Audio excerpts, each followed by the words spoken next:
Hello. So this video is for women that are powerful outside and powerful at work and clear on what they want to do, but when they get home, their husband maybe has less energy than them and they find themselves shrinking their energy to match their husband's energy. Maybe you find your husband a bit neggy, maybe he's like you're the one that does everything in the home and you're the emotional person. This video is for you, and by the end of the video we're going to understand how to combat this overfunctioning that you do and how to stop it. Okay, I'm going to teach you one law, and by the end of it, if you understand this, you will be able to shift your entire relationship dynamic. But I need to tell you my story first, so I'm going to start with my story. When I was with my ex-husband, I was with my ex-husband from the age of 20 to the age of 30, and when I started that relationship, I'd say I was a bit of a powerhouse. I loved working. I was very driven, motivated. This is where I want to go. I had my first child at 23, and that, you know, what having children does to you from an identity perspective is such an erosion of who we are, and we just don't know who we are for a while. And it's not a bad thing. It's actually, I think it's a really beautiful, raw time, but I really didn't know who I was. I was so lost. And then I had my second child, and with children and with the second child came me really shifting into a very passive version of myself. I was constantly, I was completely wrapped around my husband's schedule. I say I was a kept woman, but I wasn't a particularly great housewife, although I tried to keep as many plates spinning as I could. But I definitely had my husband at the centre of my universe. Anyway, that relationship collapsed, and it felt like the more I tried, the worse things got. The less he liked me, the less he saw me, and it was like the more and more I'm trying, it doesn't seem to be working. So when I got with my current husband, when I first got with him, I completely overfunctioned, and I was like, I have to do all the things, because if I do all the things, then if he leaves, it won't matter. So I went from like having all the things done for me to doing all the things and not wanting anything done for me. So two completely different ends of the spectrum. The reason that this is important, and I want you to understand this, is that neither work. You have to have balance, of course. But if you are someone that like you've really given your power away, or if you're in like full throttle power because you're maybe afraid of ever going back there, or if you've been there before, or you just know that that's not you, you have to be able to move between the two for the relationship to create a field. So I want you to think of this now, and we're going to go into this in terms of polarity. So the law that we're talking about now is the law of polarity, but it also applies to the law of gender, and I think they're much the same thing. But anyway, we'll talk about it from polarity, or I'll just cover both. But basically, with opposites, or with how we create a field, let's talk about the Earth now, we'll talk about the poles.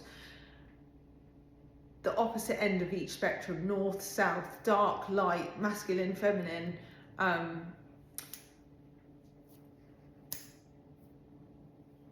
for a field to be created, a relationship is like the magnetic field between the poles, yeah? And when you are trying to be everything, there is no field to be had, because you are literally doing everything, so there is nothing for him to do, yeah? When you are doing nothing, and not that you'd ever be able to do nothing because it's 2026 and we're women, but when we are completely wrapping around them, again, the field collapses, because there's only one pole. This guy is more important than me is the saying here, or this guy, I don't need him, so then I'm the only pole. Either way, the field collapses. The field is the relationship. The field relationship is the invisible force that binds you together, the bonding, okay? So basically that will collapse. Now, the reason and the way to do this is, I just want to explain this to you. If a room is dark, all right, we do not get rid of darkness by hoping to get rid of darkness. We go to the opposite and we bring in light, okay? So however you function at the moment, if you, for example, know that you do everything and you're not very good at asking for help, you're not very good at receiving help, you say you want to receive more love, you say you want to receive more gifts, you say you want to receive more, but when more comes at you, you don't know how to handle it, you cringe, you're like awkward, someone gives you a compliment and you're like, ooh. Any time that you're not in receiving, I'm talking really to the people that are in their masculine now, but when you can't receive, you can't receive. You can't receive money, you can't receive compliments, you can't receive opportunities. The next level is not available to you in the arena that we're talking about. I'm talking about home really, but you might be, you know, more in flow at work, but when you come home, you collapse, yeah? So what you need to do is not stop trying to be this, but you need to start practicing the opposite pole of what you are now. So if you are constantly doing, you do everything, then you need to practice doing nothing, okay? You need to practice saying, I need some help with X. I can't hold this whole load up here and I'm gonna move over to here and practice doing nothing. And it's really healthy to be able to communicate this first, because otherwise you are often met with a lot of resistance if you just go bang, here's a wall up, here's a new boundary, and that boundary is like a glass door and people run into it and they're like, hey, who the fuck put that fucking boundary in there? And that boundary actually just hasn't been communicated. So that is also in the course that I'll talk to you about in a minute. But when we are looking to create the opposite of what we're doing at the moment, or when we're trying to get rid of a behaviour that we're doing at the moment, the way to do that is to practice the absolute opposite. So again, if you feel like you're very passive and you need to take more action and you're like, oh, he's the priority, you know, his work is more important than mine, oh, he's really good with the kids, or whatever that nonsense is, yeah? But you're like, nobody fucking sees how good you are with the kids and how much you do and how like dedicated you are to this family home. If you're like, do you know what? I know that I'm very passive. Your job is not to stop being passive. Your job is to find something that creates active in you to make you that you're like a go-getter, so that you stop identifying so much with this place over here and you start to identify with the opposite. And the only way to ever be able to move between the two is if you have created a lifestyle where it is available for you, that sometimes you're in the masculine, sometimes you're in the active, sometimes you're in the creating force, and then sometimes you're in the denying force. Sometimes you're able to say no, yes, no. Sometimes you're able to receive. Sometimes you're able to be juicy and gooey and chaotic, and sometimes you're structured, etc. You need to be able to move between the two, and this is why like ego is really important, that we're like, who I am is not one thing, and I'm not attached to being someone, and I don't say things like, I can't ask for help, or I'm rubbish at asking for help. We just don't identify with any of the things that don't actually help us get to where we want to be next, yeah? Now, I'm going to come back to my story because my relationship really slipped when I stopped doing this, and I need you to understand this.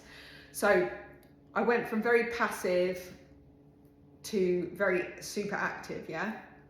Then I recognised that I didn't just recognise it. I went to LA, spoke to a fortune teller, and she was like, lady, don't fuck it up. And I was really on my way to fucking it up. And basically, I realised that it wasn't my job. It wasn't my husband's job to prioritise me. It was my job to prioritise myself.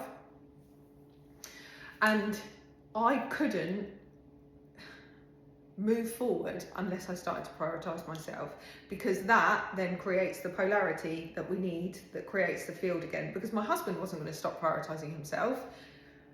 It was a lot to ask for me to ever expect anybody to completely prioritize me. So I was like, fuck it, it's my job to prioritize myself.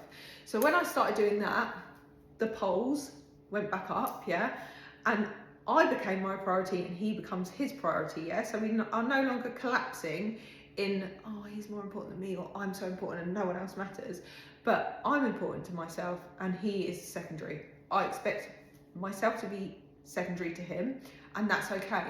And that's okay because I am meeting my own needs. Now, for about 2 years, I was really on it. I was going swimming in the morning, I felt great, I was really looking after myself. And then my social media got taken down, my finances really were affected.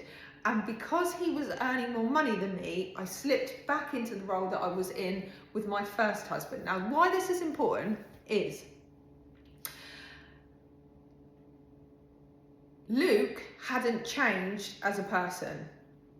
I hadn't changed as a person, but my behaviour through the 9 years that I've been with Luke had fluctuated, and I'd gone from super in my masculine to right in the middle where I needed to be able to flow between the two poles, to back to, oh my God, I can't do anything. He's more important than me because he's earning the money, so I'm going to play that role again that I played with my ex-husband. And the relationship started to collapse. We were having big arguments. This is probably about 18 months ago. We were really, really struggling, and we both knew we loved each other, but there was a problem with the relationship and we couldn't work it out. Anyway, I was like, oh my God, I have stopped prioritizing myself. I have collapsed again in this same relationship based on me thinking that you're more important because you've been earning the money. And I was like, so like, wow, how I can go through this relationship having gone masculine, healthy, feminine, unhealthy, you know, masculine, unhealthy, balanced, healthy, completely in my feminine, unhealthy. And now I'm like, oh my God, it's my responsibility. So I picked myself back up and I started doing the things that I love again. Swimming, time for me. I took myself to an art class. I did things that restored me and restored my sense of my own importance. And this is what I really want you to do, and what I really want you to understand, that if you just do that one thing, that this whole dynamic can shift. Now, I would love to help you more and explain to you how I can help you more. So if you have watched this and been like, this has been actually really helpful, and I can see where I've done those things, and I can see that I don't want to keep doing these things, and I want to understand more, and I don't want to waste time like questioning myself anymore. I don't want to waste time questioning my relationship all the time, but I just want clarity. I have a whole program where I can teach you all of the universal laws. You can either do Erotic Physics, which is a one-off program. It's all recorded and you can go ahead and watch it straight away, or you can come into devotion and I'll hold you through the whole year, and there's lots of things that you'll learn along the way. But all of this that I'm teaching now is backed by a universal law. So whenever things don't work out, it tends to be that there is a law that we're actually working against, and it's sometimes just so simple as knowing that, oh, this is the law of polarity, it's the law of magnetism, this is the law of three, this is the law of, you know, all of these things, and we're normally collapsing ourselves. The enemy is not them, the enemy is not you, the enemy is when we decide that we're not important, okay? So if you want to learn more and you're like, I want to know the science behind all of this, I want to understand how this works, and I want to understand how to manifest, I want to understand how to do all of the stuff that I want to do, then come and join us. The Erotic Physics has 30 very short videos of like how to implement this into your life, and that one covers law of polarity, law of magnetism, overdoing, all of those things, and it's so good. I loved it so much. When I was recording, I was getting so excited because I was like, this is so simple, and it's such simple law, and once you understand it, you can just never unsee it, yeah? And I don't want you to do what I did, where I've spent years of my life trying to correct my relationship through psychology and fucking mind games and trying to get this right and trying to get that right, when it's just literally the law of physics. And the law of physics affects all of us. You know, you can't throw your toys out of the pram and then go up. Everything, that all the laws of physics that are governed on this earth are governed, and we are governed by. So if you want to understand more, I'd love to help you with that. And it's either 555 for erotic physics, or you can join Devotion, which is £3,333, but you are mentored for a year. There's a space for you to learn. There's so many different courses, and you know, it will be amazing. But yeah, don't do what I did and just spend years banging your head against a brick wall, because that shit costs you more energy than anything. And if you do the 555 and you're like, oh my God, I just want to keep learning, which a lot of us do, then of course I'll take that off Devotion if you do fancy coming in. And I think that's it, and I've really enjoyed it. I would love to hear your wins when you've tried this, when you're like, oh my God, this actually works, and I love it, and I love it, and I love it. And since I've been doing it, it's been really good. Let me know. You can comment below or send me a message. I'd love to hear your story.